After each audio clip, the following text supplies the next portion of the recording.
Star Wars Battlefront 2 ended because EA needed all of DICE to make this game. But is it any good?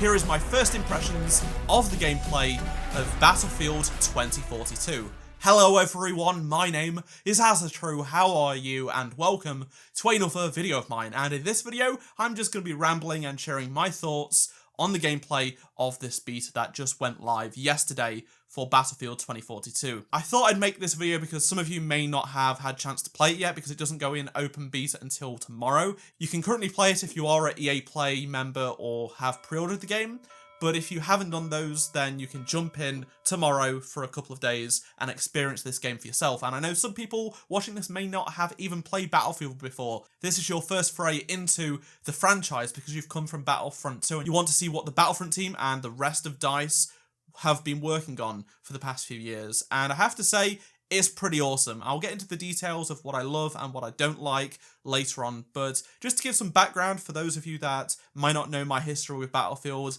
I started with BF3 and loved that. I got into Battlefield 4 as soon as it came out and loved that as well. It's probably my favourite Battlefield to date.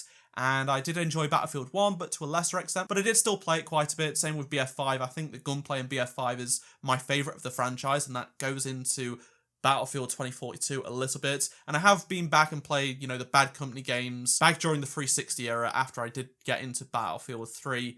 And overall, it's a franchise I enjoy. And that is one of the reasons why I was so excited to see DICE were making Battlefront. When it got announced Battlefront was being rebooted with DICE, I was so excited because I love Battlefield 3. So the gameplay you're going to be seeing is of the only map in the beta, which is Orbital. It is at a rocket launch, which is absolutely incredible. And you're playing the mode Conquest, which is the classic Battlefield mode. And there is some weather variations that may or may not happen. It's randomized. It rains and then there's a storm and then you may get a tornado which literally comes through the map. It's a random path. It's not the same path each time. It's unpredictable and it will just come in and it will literally take you away with it. Whether you're just a soldier on the floor or you're parachuting or you are a vehicle, it will scoop you up, twist you around and throw you around and push you somewhere in a different direction. It's absolutely insane. It's bonkers. I love how all the UI starts flickering and you start losing signal when you get closer to it. There's lightning strikes. It's phenomenal. So let's talk about more so the gunplay aspects from it. And I love it. I really do. I really liked how Battlefield 5 felt. And this feels as a whole as a game like Battlefield 5 and BF3 and 4 in ways, and that's a good thing. That's what I wanted, and I am a big fan of the gunplay, and I am a big fan of the grapple, which is a new ability which allows you to traverse around the map with a lot of range at quick speed. I think this was made for me. As someone who loves the grapple from Titanfall and then Apex, and I've also loved using it in Halo Infinite, this is a perfect match for me. And it was a lot of fun using to get around the map and getting into new vantage points to get onto roofs and take out enemies down below that do not know I am there. Adding on from the grapple and talking about the game's movements, I'm a fan of it. It feels nice and smooth. There is a bit of stuttering in terms of the frame times and stuff like that that is off-putting and hopefully is ironed out for the final game. I'll get more into the bugs, which is the main issue I have with the game right now, later on in the video. But overall, the movement feels nice and smooth for the most part, and I really do like the movement when it comes to sliding. The slide going down ramps and hills and stuff is great. I love it. The game is a lot more fast-paced than I was expecting and is more up my alley. That's just my personal preference. I like fast games. Now, this next section is just going to be a mini thing I thought I'd put in when I was editing this video. If you use the UI draw faults command in the console on the main menu, you literally can remove the UI and access the front end, and it's like you're using cinematic tools and exploring Battlefront 2 maps, like I did in my old series. Back with Battlefront 2 maps, this brought back so many memories. Like, you can go under the water and see a boat, just like we did back in the day on Battlefront 2. And then you've got, like, the pilot models that are just standing still, not with the correct animation. This is the front end of the game, much like we have the front end in Battlefront 2. It's just a little bit bigger. It's got tons of ships and jets that are low polygon and stuff like that. And I just thought this was a really cool thing to include. And reminds us of that series I once did in Battlefront 2, which I wish I could still be doing. My personal taste is modern day mixed with a bit of future, and that is what this game has. I love the UI for the vehicles and things like that, but one of my biggest issues with the game is a lot of the UI elements, specifically in the menus. The PC graphics settings really need sprucing up. Our good friend Ben, former community manager of Star Wars Battlefront, did say that they've made a lot of changes to the UI and menus and such because this build of the game is actually a few months old, and hopefully a lot of these changes have already been made into the game, so they'll be there for launch, it seems. And I also have some issues with like the social aspects. It just is a little bit confusing. Like Star Wars Squadrons does a better job at listing your friends and stuff like that, and that's just something I wanted to point out. Same with like the inability to enter numbers and decimal points for certain settings like sensitivity. I would really like that. DICE haven't really updated their graphics menu since like Battlefield 1, which was quite more advanced than Battlefront 2015, but it's been largely the same through Battlefield 5, and then you had Battlefront 2 as well. There isn't much of a difference, and that annoys me because there could be so much more here.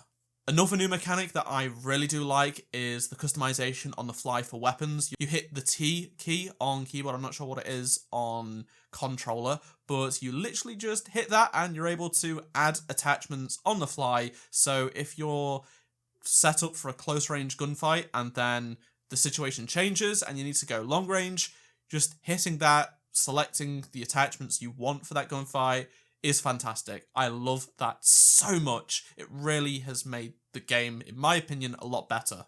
Something I know a lot of you are going to be excited about is crossplay, because I see so many people asking for Battlefront 2 crossplay, which is never going to happen, unfortunately. But Battlefield 2042 does have it. If you're on Xbox One, you can play with PS4 players. But if you're on PC, you can only play with Xbox Series X and S players, along with PS5 players, because the next-gen version, which is also the PC version, is far superior to the PS4 and Xbox One version. It's 128 players on the next-gen version, as opposed to the last-gen version, because those machines are old now and just can't support bigger versions of these maps with more players.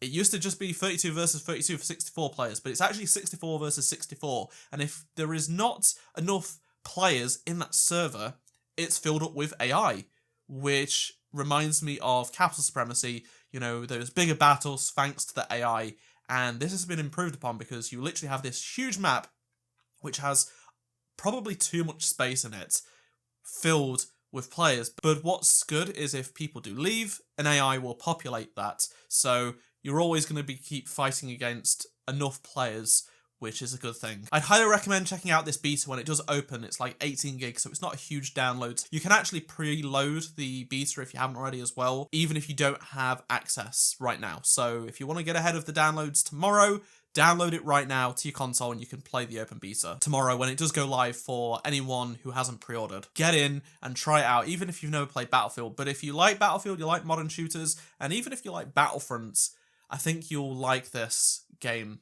You just need to give it a go. It has multi-person vehicles, which is what something Battlefront 2 needed. You can jump into a helicopter with your friends or squad mates and transport people to a different objective, different part of the map. It's all about what Battlefield has been at its core, and that's what this game does well. Have you played it already? I'd love to hear your opinions down in the comment section below, and if you've not played Battlefield before, or you're coming from Battlefront 2 and you want to try this out, let me know down in the comments. I'd love to hear it. I will say that the beta is actually quite buggy. There is a lot of glitches, and I know the developers have said a bunch of them have been fixed because this is an old version of the game and they won't be there for launch. I am a little bit worried that I know the game's been delayed by a month, but it kind of feels like, is it going to still release without a lot of these bugs?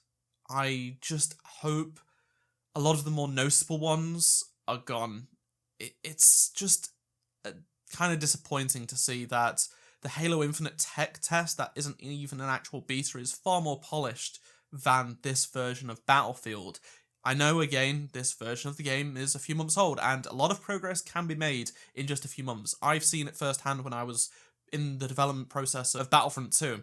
The difference DICE made between 2 months from when I first saw Battlefront 2 before it was even announced to the following event, it was outstanding. They made so much progress. In-game development, things move pretty quickly. So I do have some hope a lot of the issues are ironed out, but at the same time I am kind of cautious because Battlefield 5 did have a bunch of issues like this at launch. That was delayed as well, so we'll just have to wait and see, and hopefully, just hopefully, the game is in a much better state than it is when it does release. Again, I'd love to hear your thoughts down in the comment section below, and as always, I hope you enjoyed the video. Drop a like if you did, subscribe for more Star Wars gaming news videos from me, and I'll be live streaming more Battlefield 2042 when it does release, so make sure to stick around for that, and I shall see you in my next Star Wars Battlefront or other gaming video.